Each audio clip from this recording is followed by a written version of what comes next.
last call of the day? Been a busy one. Well, good. I'm excited. We're live now on the new edition of Business Blind Spots Exposed podcast. And I want to take a couple of moments just before I introduce Richard here. We were actually just having a great chat just before we started. I want to tell you a little bit about what Blind Spots, the Blind Spots Exposed podcast is all about. It started actually from a personal place. I had lots of blind spots, and I didn't know what those blind spots are. And I have the feeling most everyone has a blind spot.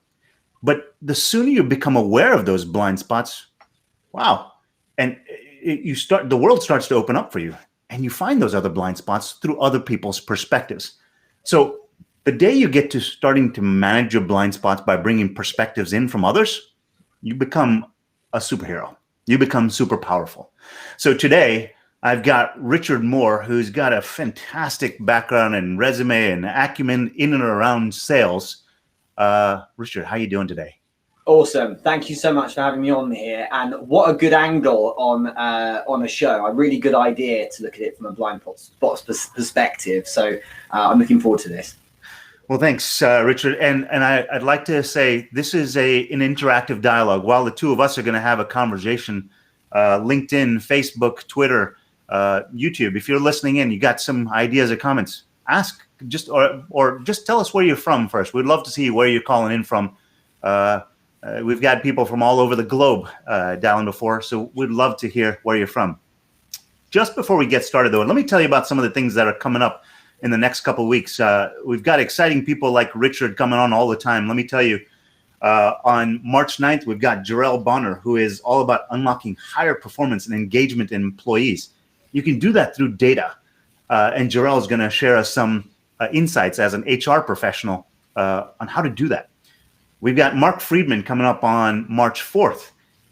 He has been an investor in a number of companies, been witness and party to a lot of high growth companies. He's going to give us why culture in a company matters and how you can measure it with data.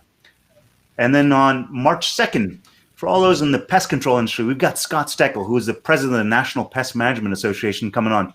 He's going to give us the past, the present, and the future of pest control, looking at the numbers. So all people who've got lots of great perspective on the places that they come from, but to look at it from the numbers and how you can get there. And that's part of why I brought Richard on, because I have learned so much from Richard already. So he's going to give us, the title of our podcast is Sales Success Tips from Richard Moore Using the Data and Behaviors. Richard, I'm really excited to get into this today. Tell us a little bit about what that all means, behaviors and data. How does that relate to sales?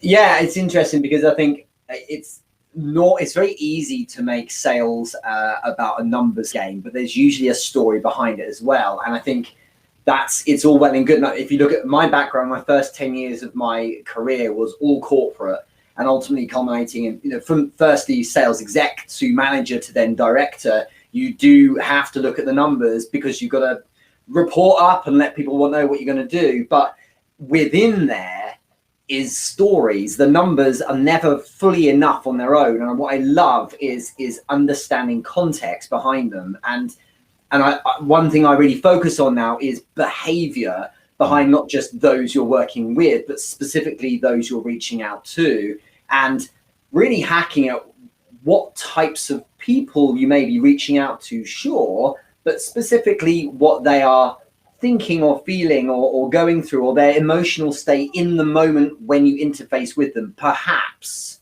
something like when you get them to respond to a piece of content, what are they likely to be experiencing in that moment? When you write them a DM that's written in a particular way, what is their conditioned response going to be? In the same way as if I put an advert on television in a commercial break, I know there's a conditioned response that my audience will have to the fact it's an advert. They're like, advert, time to pick up my phone or make coffee. All of this stuff in behavior is really interesting to hack at. And when you have that bit right, your numbers can be more meaningful rather than maybe just add a higher number and I'll get better results. It's just good to get story behind the data, if that makes sense. It makes plenty of sense. And actually, Yanis jumped in here and say LinkedIn's sales star. I will agree with that. Thank Richard you, Moore man. is LinkedIn sales star. He's a consistent attendee to the Monday live show, so I really appreciate him showing up. That's really kind of him. From Athens, I believe. Yeah, that's right. Yanis, yeah, thanks for chiming in. Richard, to what you were just saying there about data, I tell people, if the way I think about data is you have the fantastic story or a classic story, Shakespeare, for example. Yeah. If you hadn't, data is all the words in the book, but if Shakespeare hadn't put them in the right order and hadn't teased out the right story, the story doesn't come out unless you've got the text in the right order. If it's not in the right chapter, in the right sentence, it doesn't tell you the story. So the data is not actually the answer. It's the way that you see the story. I think that's kind of what you're saying. Did I get that right?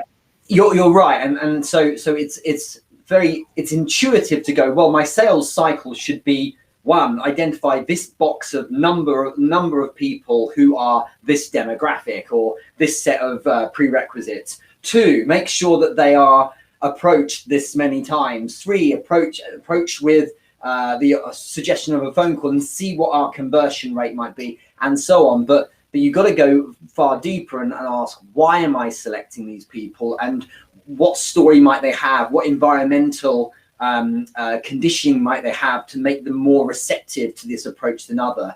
So it's not a case of saying, there are the steps, put more people in the top of the hopper. It's refining the steps around, like, again, this empathy for what they're going through in the story and how they're likely to react. And it's so interesting trying to find out the kind of the answers to that question, like doing the research into like genuinely psychology behind the human animal, how they hardwired and things like that is really fascinating to me. And I think it allows us to be more on point with making sure we put the right people in, but also knowing what data to ask ourselves to get in the first place.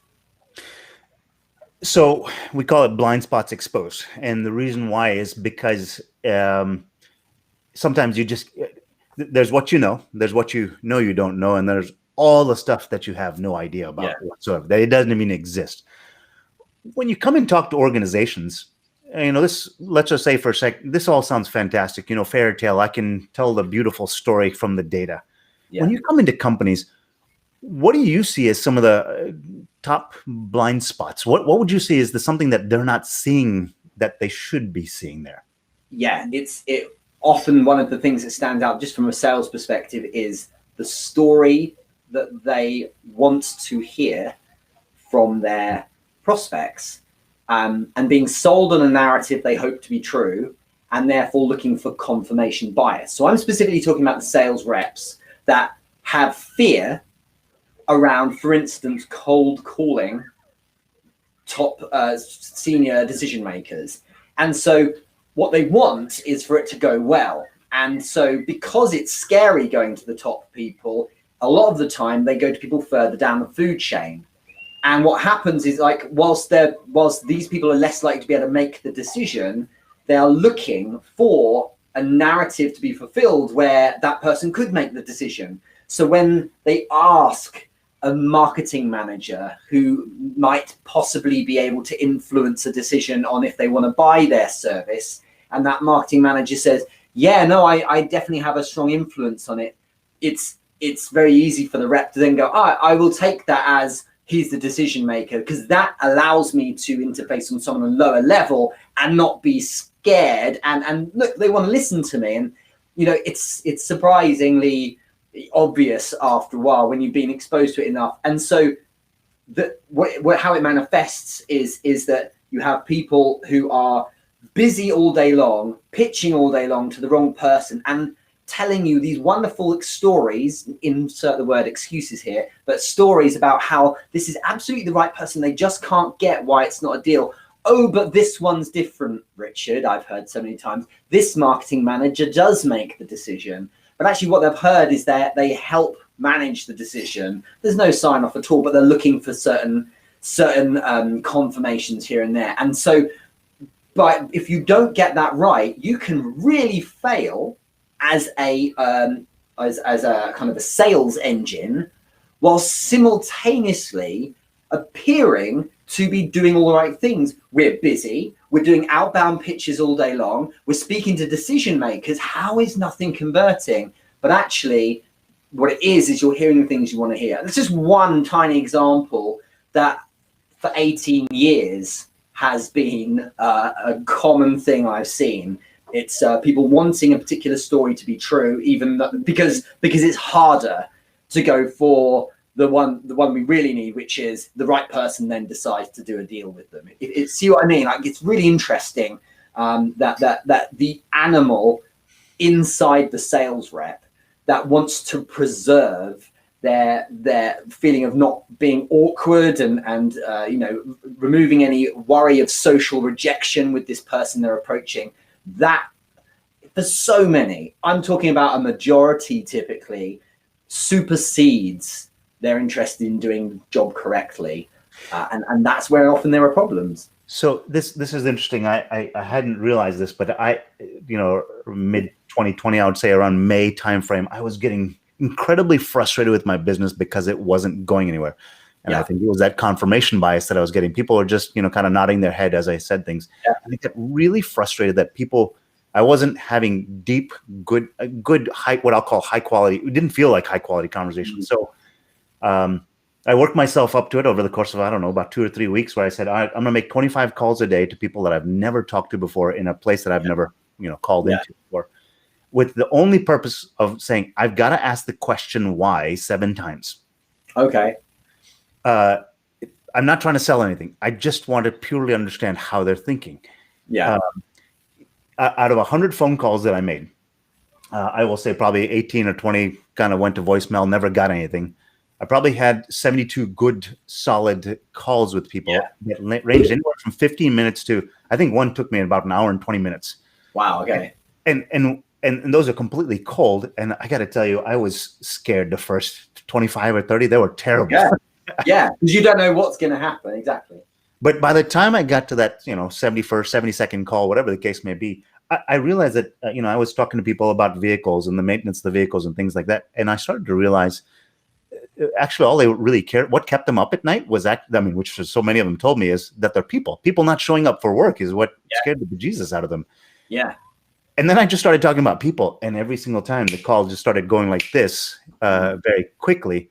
And I think that's kind of what you're saying is where my frustration, I didn't realize what it was, is just kind of what you're saying, is just get directly to what their why is. And if you can understand their pain by asking them what it is, you'll get there a lot faster. Well, I mean, that there is it just exemplifies the importance of getting on the pitch. And there's so much fear in selling. And my background originally is cold calling. So it doesn't get harder than cold calling because again, it's the conditioned response of the person you're dialing the number of who's like, oh, cold call, won't want to do this then. This will be sales and I won't want to do it. So your start point is negative. You're in a negative position. But on top of that, you've got your own fear. And so it's really hard work, but it's like you gain so much insight but by just doing. Yeah. And I can tell you, there's every excuse in the world to not get on the phone. So people have, but you're right here. And I think that people have to be really careful when they get off a call or a meeting or an engagement and say, that was a really good meeting. I heard it all the time. Like, I just had a really good call. Was it a really good call?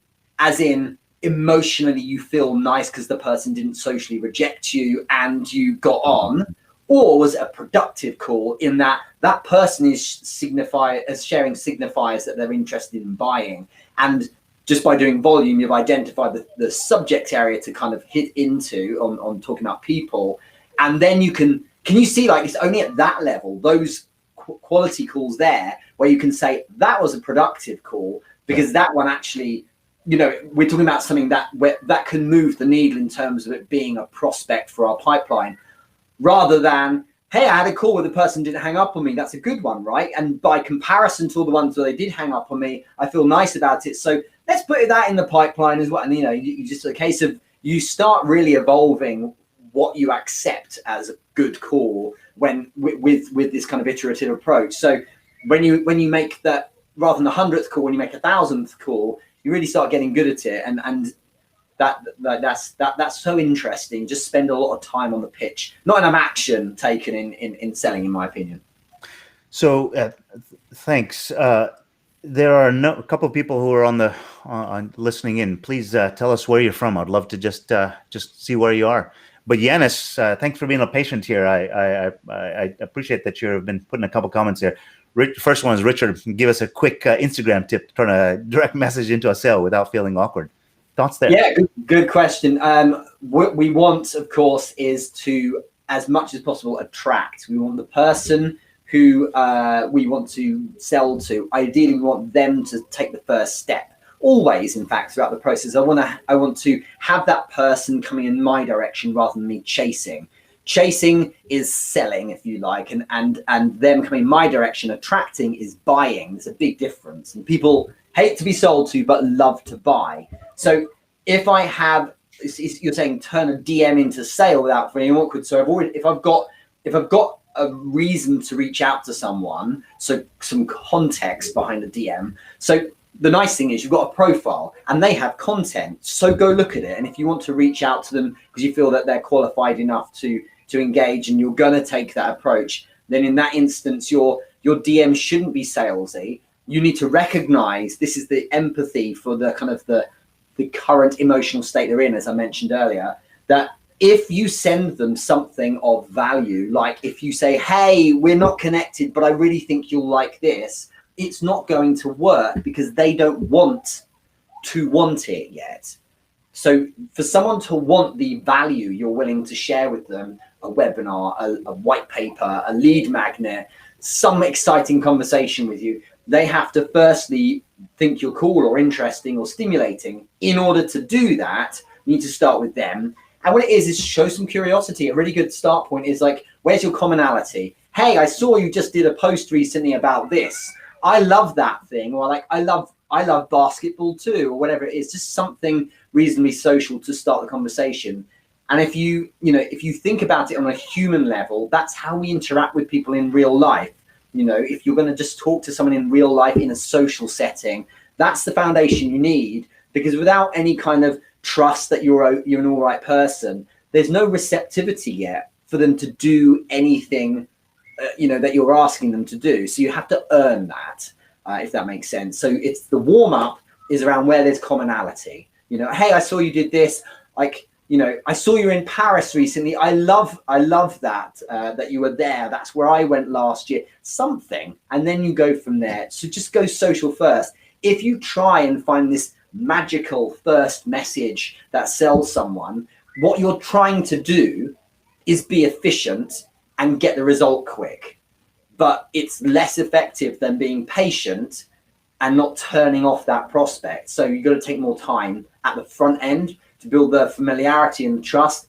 And then you can get on the topic of, hey, do you know what? I saw that you do this as well. How's that working for you? And then take it from there.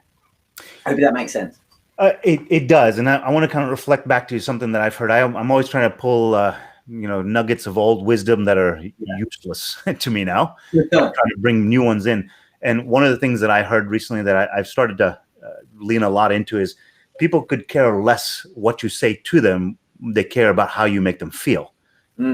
I think that's what you're getting to here, right? I mean, instead of trying to say, hey, I got a deal for you, you say, let me understand a little bit more. What was the basis for the conversation? What did reach out? Find that commonality first. That's what you're saying? Exactly right. Yeah, and that quote, Maya Angelou, I think, is the one that credited with it. It's a really important one. Is that your pitch and your proposition, your product, your service is probably great. It is. And all of the people we have a problem with on social platforms like LinkedIn who DM and go, hey, we don't know each other, but I want you to buy this thing or check this thing out. They probably have a great product, but their process is what's wrong. And so what they want is your money first, and then they'll like you afterwards. But that's selfish. So what someone selling their proposition needs to do is like the prospect first and get them to like you back. Then they will be willing to hear this proposition you've got. So for instance, my brother-in-law, who's a locksmith, if he came up to me like, Richard, I've got this really interesting business opportunity. I want to talk to you about it.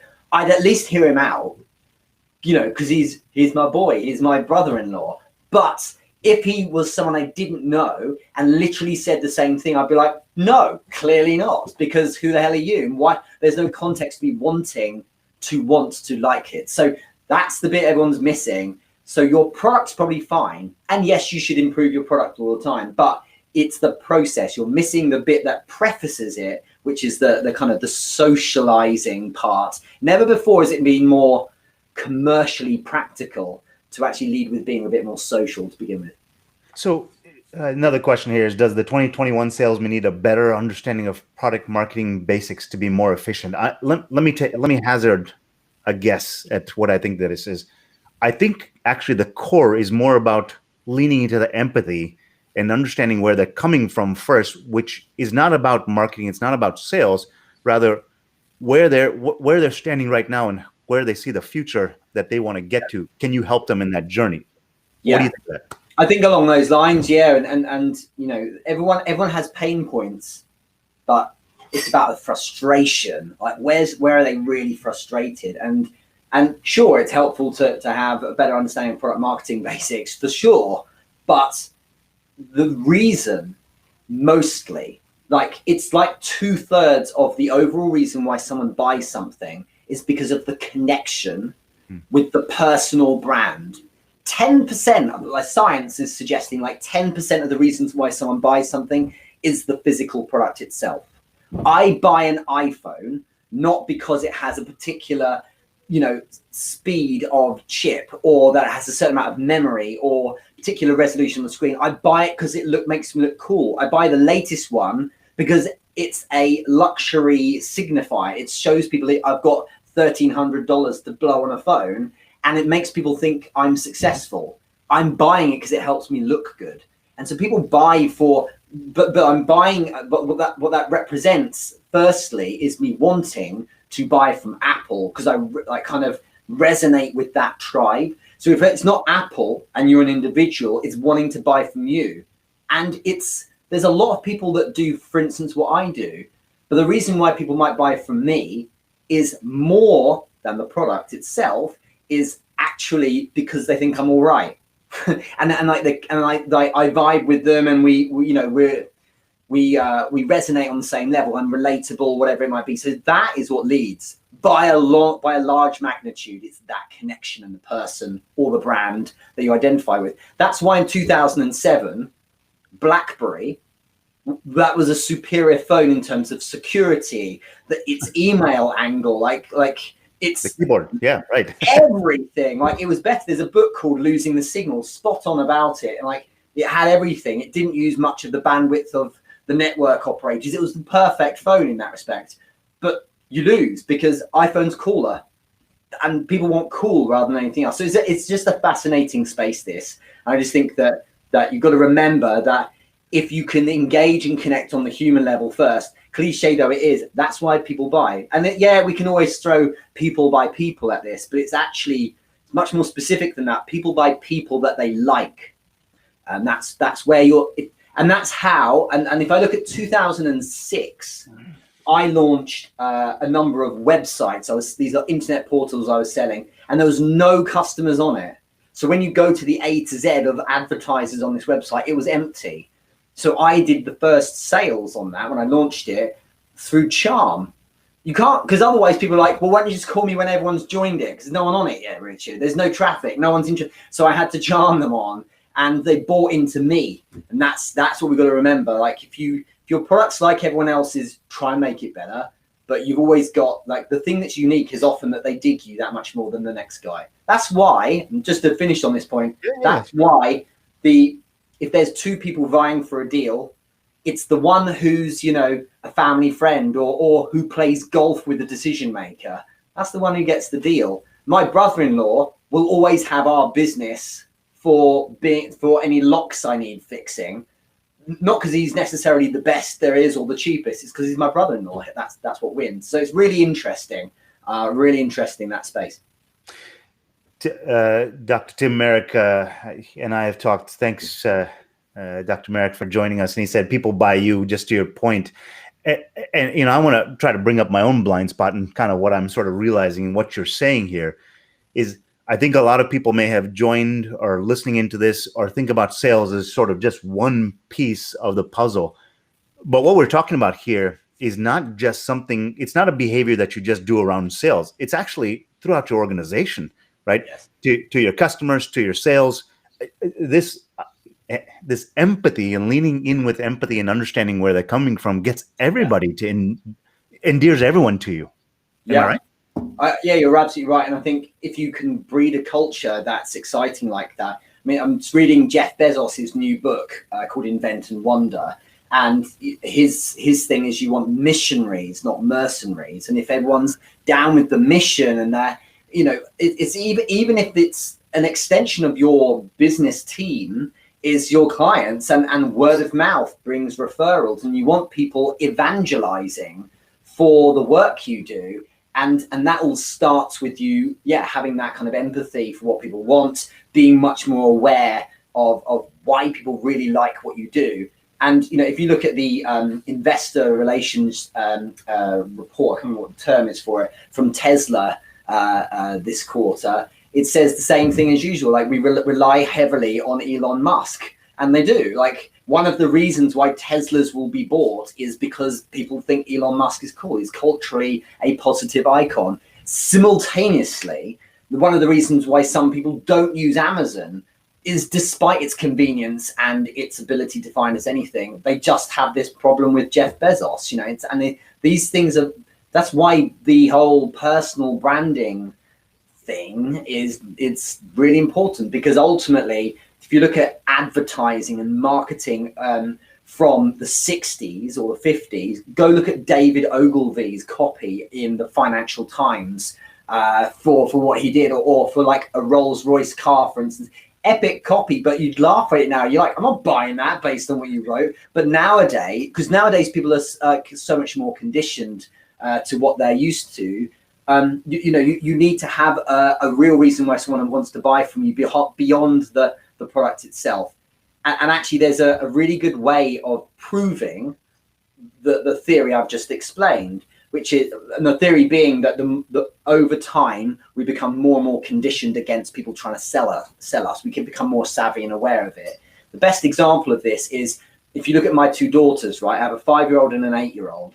When they watch TV, between parts of a program, you've got the advert break. And when this advert comes on, there's all the tricks. The volume of that advert is louder than the usual TV program. Lots of smiling faces, lots of people having fun, good music, flashing lights, lots of color and stuff. And they'll turn around and go, Daddy, I want that. And it's like, wow, look at you fall for every trick in the book. What's wrong with you? And what happens is, over time, they get used to it until they get to my, middle-aged person like myself. And they're like, it's like, well, that's just like ridiculous. I'm not falling for that kind of thing. So you get the hang of it, you get used to it. And that's what people are going to learn. You've got to lead with human, because don't think you'll ever pull the wool over enough people's eyes by doing a cold DM where you do a pitch and attach some pithy attempt, an exciting PDF. It's not going to work nearly as effectively as taking the slightly longer route with a lower volume of people. That's far more fulfilling for everyone and relates to larger deal value and greater chance of renewals and referrals, just by spending a bit more time doing what everyone actually wants, which is a bit more fun engagement and relationships. Cindy jumped in as well. Hey, Cindy, I just got off a call with her. She says, people buy your why. I think that's a nice way to summarize sort of the color that you gave around that. Yes, I want to caveat that though. Yes, I agree. They buy your why when they want to. This is what I'm talking about. This is the nuance people are missing. Think about what we're really saying here. There's a great point though. I'm not saying it's wrong, but think about what we're really saying here. People buy your why. They buy your mission, like, oh, what a great idea. I really love what that person stands for. Sure, but my point is that prior to that, because what we're talking about is initial engagement. Prior to that, the blind spot is that people, they're like, I get it. I watch Simon Sinek. I know my why. Here's my why, everyone. But they're missing the point that prior to that, no one wants to hear their why yet.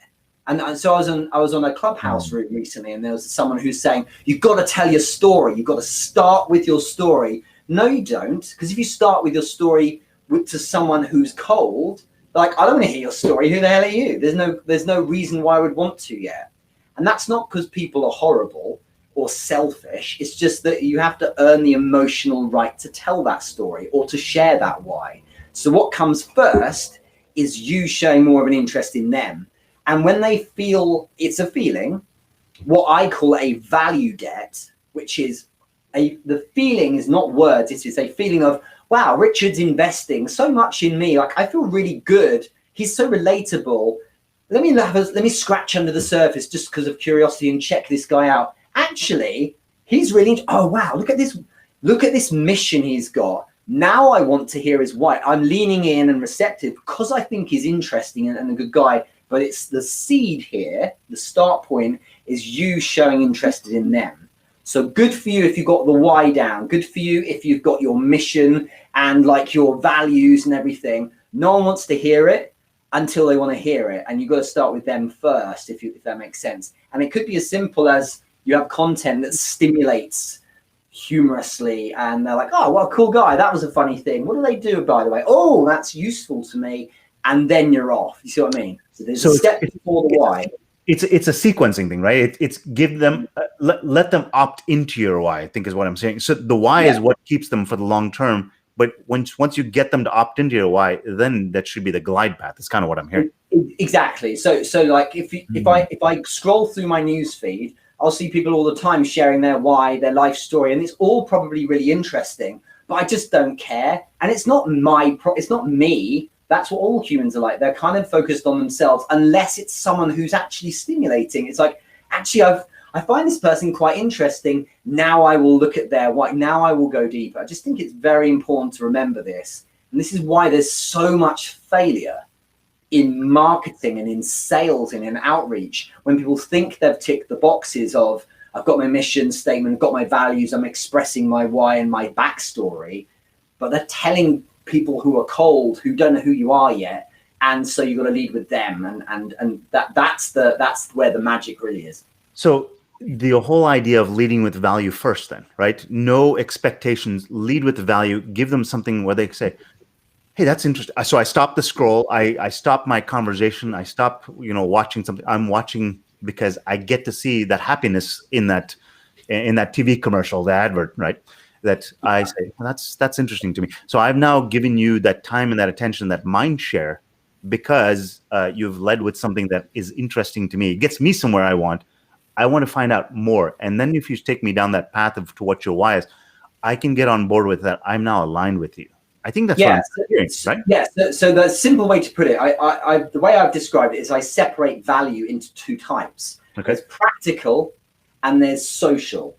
So you lead with social value and then you follow up with practical value.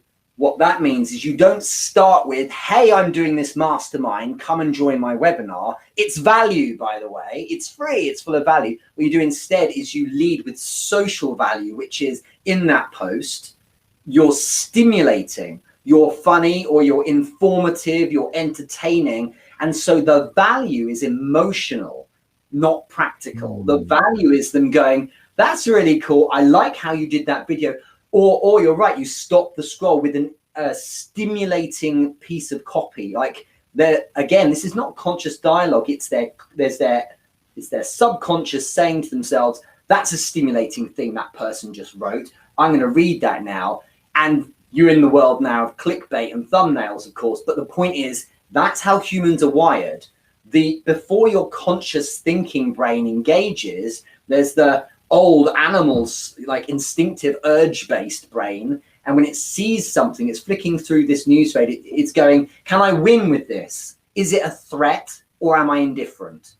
And if it stimulates on I can win because it's entertaining or it's informative, or it's a threat, hang on, this is something about me, I better check they're not, it's not against, saying something about me. That's the kind of thing that would stop the scroll. Now the conscious brain gets engaged. So social value is making them feel something first. And that is, can you see how that's them? That's for them. then you earn the right to talk about the practical value you're now going to serve them. So your webinar or whatever you might have as a start of your sales funnel comes after that, because they're like, I find this interesting. I want to now read the next line. Now I want to read the next line because it's stimulating on an emotional level instead. So, gosh, lots of wheels spinning in my head here. You've given me a lot of fodder for thought. So, if we kind of go back to that Maya Angelou quote about, it's not what you say, it's how you make them feel. So you're almost leaning in with that, right? Trying to get them to draw them in emotionally first to where they say, I've got this pain or I've got some happiness. There's some emotion so that means that this is why you need to have the focus. If you have the focus and understanding who your target audience is and build it directly for them, you'll have a much higher success rate in building that social value for them, where they say, I can do this. So what we're talking about now is a level of sophistication for the audience you're speaking to. So if I'm trying to, for instance, for me, if I'm trying to court established high-end marketers, I'm not going to post saying, what's your why? As though I've just discovered Simon Sinek's talk on TED, because of course they know all this already. So I need to stimulate them on a higher level. I need to show that I already know the things they already know. I want to maybe poke fun at the subculture of our marketing world and stimulate them like that. So you're quite right. You need to speak to not just the demographic, but actually to the level they're at as well. So their level of expertise. If you're an entry level, so you're selling a product to basics and beginners kind of people, you need to talk on that level. If you're selling to someone who's premium, established, and a champion, you need to talk more jargon based and more technical. But you need to do it in a way that demonstrates or are aware of the real frustrations they actually have. Because for me, for instance, some people will be like, yeah, my problem is I just can't close deals. But actually, for the more premium people, the ones who really understand it and who have been trying for a while, it's not that they can't close deals. They'll be like, do you know what it is? I just need to know what to say to pivot from the friend zone into, like, what does the call to action need to say? Like, knowing that hyper nuanced stuff means nothing to most people. It means everything to the particular set of people you're after. So spend time. You're absolutely right. I spend time with thinking about the kind of, not just the kind of demographic you're targeting, but what are the things they know to be true right now, and that have that sophistication, speak on their level. Otherwise, you're too basic and you'll attract the wrong kind of people, despite them being in your industry.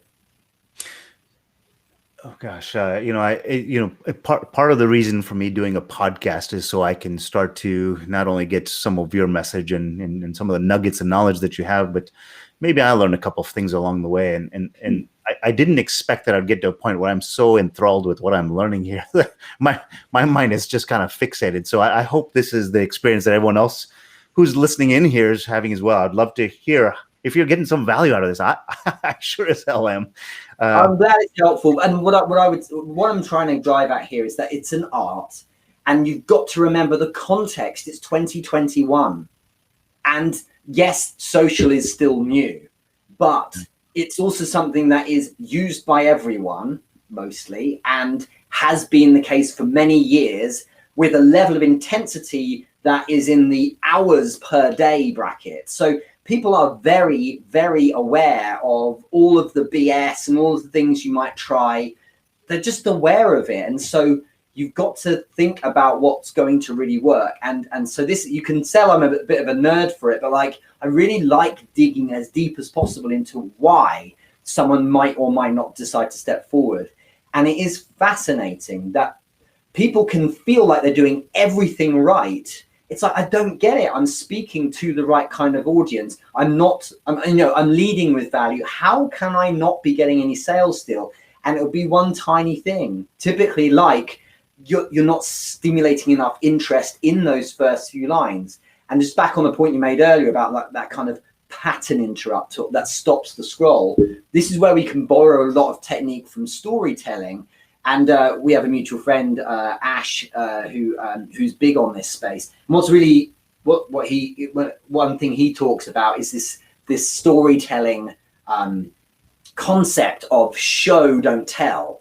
So, for example, if I wrote, "It's cold outside today," that's very factual and very direct about it. But if I said there were icicles hanging off the window ledge, it's so much more visual and there's much more imagery. And I haven't said it's cold outside, but you can tell it's cold outside because of the icicles. But I'm being much more descriptive. And some people might be like, "Oh my goodness, really, with all of this?" But the truth is that humans are hardwired to really lean into that kind of way of writing. And yeah, it's the zeitgeist right now. It may well be in 3 or 4 years it's done to death and we have to move on.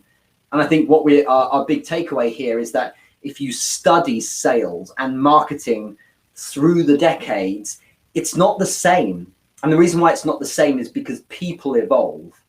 They evolve because of their awareness and savviness to techniques that are used. So it's a constantly moving thing. I can't advertise or market in the way I used to because people are like, "I'm not going to fall for it," Lots of good things for me that I'm taking away from this. I want to kind of jump in here over to the chats. We've got a number of people who've been talking, and I appreciate you all humoring me and just letting me absorb some of this. I see here from Yanis, Richard, I'm not annoying you when probing to learn more about you, given I'm also trying to sell. And Dr. Merrick said, being you shows the difference. You can't fake that authenticity. And I think that's part of what you're saying here is if you start to truly understand who you're talking to. If I want to go talk to a person who works for a bank, I don't go start talking to them about high art, because unless I know specifically about that, they're not interested. But if I know exactly who I'm talking to, how they feel, why they feel, where that feeling comes from, gosh, I'm going to start talking about icicles, not cold. And they're going to say, "Yeah, I care." Yeah, exactly. And the thing is, we do want, if you're in the right business, which is one you actually care about, rather than one you're just trying to make money off, which doesn't ultimately work in the long run. If you're in a business you care about, then you'll inherently care about the people who buy from you. And the thing you'll remember is that whilst you may have an interest in the deal, what a buyer's interested in is what happens after the deal. So the outcomes for them and the relationship you're going to have. So you should be focusing on like next steps after that moment where they sign up, rather than just trying to get a deal, because that's really what's crucial for them. And talking about authenticity and curiosity and interest in someone means you're looking at like you're talking about the things you're going to be doing together once there's a deal, and that's really stimulating as well for them on the call itself. But I just think, going back to your point there, there's a really good example. I remember many years ago as I was doing a very first meeting selling recruitment services to a business, and I went to this office in London in the city, and they wheeled out their pit bull of a sales director who was there. They were clearly doing good cop, bad cop routine. It was really funny because it's obvious. They had managing director who'd invited us in, and then there's the sales director, Sanjay Sharma, I remember his name. So if he's watching, I really respect what he did. But where I'm going with this is that we have this gift now of not just knowing the industry they're in, but knowing so much about them. So before I went to the meeting, I did research. I went and stalked the guy, as you would, and he asked me, for instance, like I think it was something like, the problem is we've got all these recruiters wanting to do deals with us and take our money, but like no one's able to focus on the detail. They just kind of throw us the same old rubbish. And I said, that's exactly where I win, because I'm a detail man. I know, for example, that you're a fan of cricket, and in fact 2020 cricket. And he's like, how do you know that? I said, on your LinkedIn profile, you can see the corner of your collar is a 2020 shirt, and behind you got Lord's Cricket Ground, which I lived around the corner of at the time.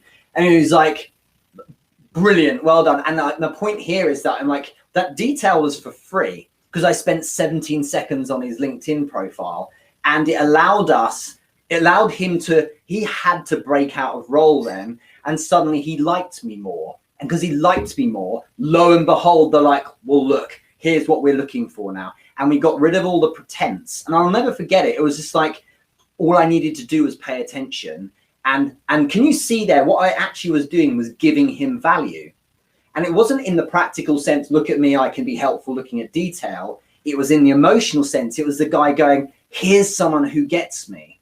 Here's someone who is slightly more stimulating for me. I could have tried a humor route, and sometimes it's humor that works. Sometimes it's just having a good time.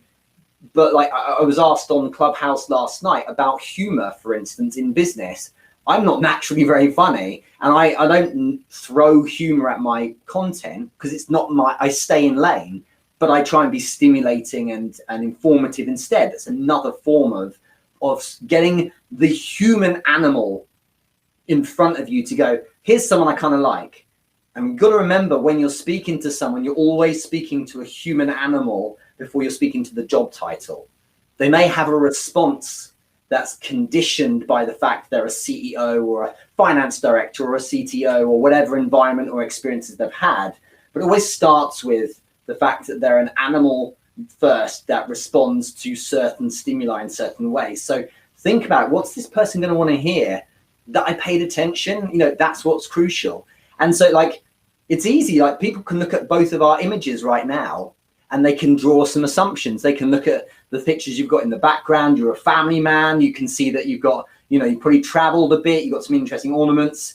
For me, you can see like there's a Rubik's Cube that I haven't completed yet. And, and I'm clearly a reader and so on. And whatever it might be, there's always cues around you, and only more of them nowadays. I think this kind of thing, if you genuinely care or are interested in the people you're going to work with, as in your customers, you've got a plethora of forms or ways of finding information about them. So Yanis said, Richard, wouldn't a call to action be to build buyer personas based on their level of hierarchy and needs? Let me interpret what I think I'm hearing here. Is Yanis is asking the question here, the call to action is a way to start drawing them in this journey. Is that the way you're understanding it? And I think I don't know if he means a call to action from listening to this to build buyer personas based on their lead. I think you should be doing this, absolutely. And it's wrong to say to yourself, well, this is my buyer persona. It's wrong. It doesn't work like that. You can get proof of concept after selling a few times, but there is a spectrum. A buyer persona will be a plural thing. There are a number of buyer personas that would buy from you. If I look at my accelerator of 50 members now, there is a spectrum with commonality. There's like a Venn diagram I could draw of the kind of people who have bought, but there's based on different kind of needs, but there is some commonality around them. So yes, you should build buyer personas. This should be done with your team and with research. And the best way to get that is to spend time talking to them. And you said that at the top of this session was, you did 100 phone calls, and what you established just through interfacing and the intensity of doing that was that certain things work and resonate with them and certain things don't. And when you sell a product long enough or engage with people enough about it, you realize that some things they just don't care about, and other things they really do care about, and that should help inform the buyer persona. You should get better over time at selling because you become more aware through feedback, if you're doing it right, in terms of who you should be reaching out to and how. So I actually want to talk a little bit about that client accelerator. If people don't know, I'm actually part of that accelerator. I joined the accelerator because I knew that there was something on the other side, or what I'll call, there's a glass ceiling I was trying to punch through in terms of my ability to engage with people on LinkedIn, because the population, the persona of people I'm trying to reach are all over the United States. Tell the sort of the people here, listen a little more about your client accelerator. I've had a fantastic experience. I've learned a lot of these elements. Can you tell them a little bit more about it and how they can? Thank you for that. Yeah, so it's because the focus of many on places like LinkedIn is to make enough noise and understand attention that you get engagement. And that's all well and good, and that is an important start point, but it's not the whole process. And the thing I uncovered, it's a huge amount over the years, is that people are the big pain point isn't just dealing with the fact that they've got obscurity to deal with, no one knows who they are, but it's the frustration of doing all that and then not making any sales. So the focus is conversion. What do you do when someone votes in your poll, we talked about earlier today? Or what do you do when someone looks at your profile? What do you write when someone comments on a post? You know, without sounding salesy or being cringy, without spamming 50 messages outbound to cold people every single day, what do you say? Firstly, what do you do to attract people? Sure, and get engagement and post effectively and distribute your content. But moreover, what do you do to pivot people out and have an effect on them where instead of them going, go on then, I've got time, why should I buy? Getting them to actually step forward, the first step being on their part, and go, actually, I'd be quite interested in learning a bit more, please. And it works because 50 people have bought a premium proposition in the last 6 months, and I've done it because I've made them feel something. And then the nice thing is I'm showing people how they joined, how they were sold, if you like. But it's very focused on conversion. So it's about getting consultants and coaches and those in the service space, clients on LinkedIn. Not going viral, not getting profile views, not all about optimization. And ultimately, all that's nothing. It's all superfluous if you can't convert. And it's a big old waste of time. And it's sad because a lot of people spend vast amounts of time and resource pumping out content, getting interest even, and then not closing anything. So I suppose my perspective I come at this from a sales perspective rather than a marketing and engagement perspective, but that sits atop it. The way I think about it is I love physics. I mean, I don't know many people who talk about loving physics, but I did in high school. And the problem with physics, though, is that I went to my first job. I could have told the guy I know what inelastic collisions are. He's like, right, that's fantastic, but I need you to get your job done. Right?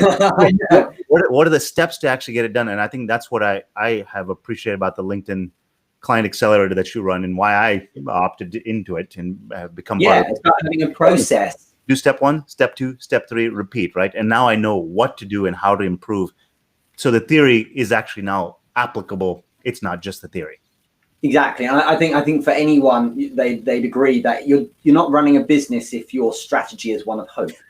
And that's the problem. The hope that the strategy typically is bang out enough content, show up and write messages in the comments or whatever. And eventually something might pop into my inbox and I might get 2 deals this month, or I might get none. And I don't know how.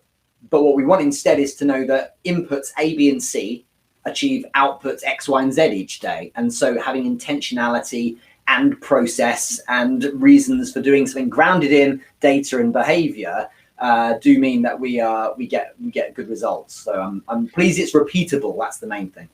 Well, I will say I have picked up a lot of things here. I mean, in terms of blind spots that I've seen, just this idea of leaning in with empathy and trying to tailor your message to people where you get the social, emotional component first, so that they can then start to follow your why. They'll start to follow you once they start to understand the why, but you got to get them there first.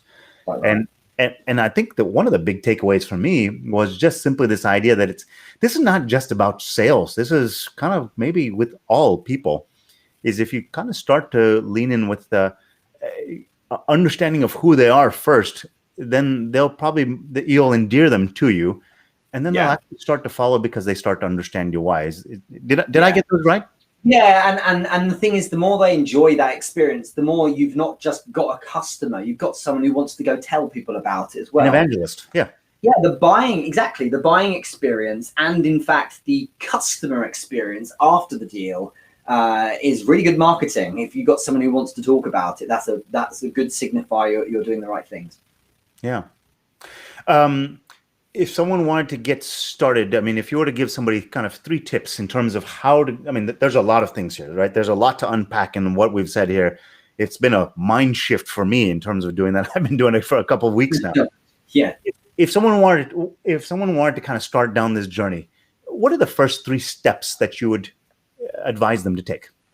Yeah, one of the things I first did was I shut the hell up and listened. And the way I did that was I didn't actually post content the first couple of weeks. If I go back to March 2018, I was like, I'm going to really go for this because I've been doing well on Instagram and Facebook. But I'm going to just like observe first and be part of conversations.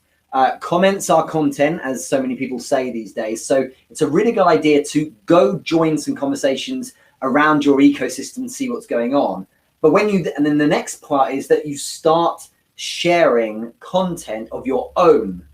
You want to build an understanding that you should be seen as the host of conversations. You are hosting these parties, and as a thought leader / expert / person to look up to, that is a really important position to be in, because then people will defer to you as the person with wisdom, and therefore surely your products in turn must be good as well. So if they need them, then they'll end up being keen on them. And I think what really stands out is that if you stop, it sounds really selfish, but don't share everyone else's stuff, share your own. Like I say, don't post anything unless you're starting conversation. That's crucial.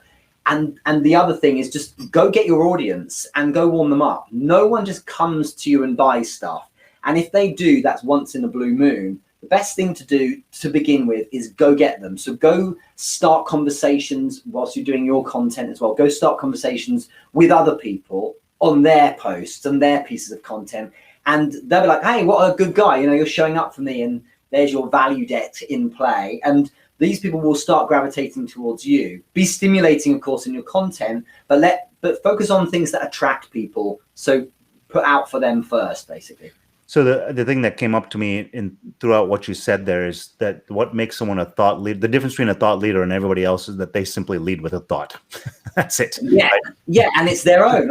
Or it's there's nothing wrong with sharing someone else's idea, but like, what's your commentary on it? For instance, if someone shares a quote, well, fine, but why are you sharing the quote? Your followers don't care about the quote. That's from someone else. They could go there to get it. Why are you sharing it? What's your take? And recognizing that no matter how insignificant you feel you are, there are people out there that will find you quite interesting.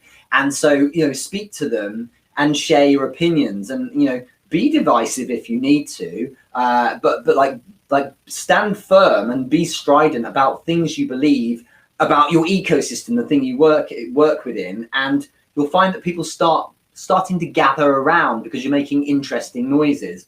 But like I say, it's important to simultaneously be on the stage, but also be amongst the audience. So don't just have them show up and then do nothing. Like the people who are commenting here today, they deserve validation for their effort in our direction, which is why you've done exactly the right thing, of course, of shouting them out and saying thanks so much, rather than ignore them. Your audience is your world after all. So community is king, as I say. That's the thing that matters. Yeah, I do thank everyone for joining in and adding a whole nother dimension to the level of this conversation. I feel like a fraud sometimes, because I think I walk away from these podcasts with more than anybody else does, because I get to learn from the guests like yourself, Richard Moore, salesman, LinkedIn extraordinaire salesman, but then also the people who on here, and just kind of the dimension that I got out of it. And I feel like that I've leaned in with a lot of curiosity, and the more that I lean in with curiosity, it just kind of follows the path that I wanted to go down anyway. Yeah, exactly. Well, I think it's a great way to do it. And there are some very poor podcasts and interviews out there which are just, asking stock questions, and it feels like there's not much of a conversation. Here, we've got a three-way conversation, which is excellent. So I really appreciate it, and the audience is clearly engaged. Well, thank you so much for your time, Richard. I know we're coming to the top of the hour. I appreciate you spending time and sharing with me. You're very welcome. Thanks so much for having me on. Yeah, we'll talk to you again.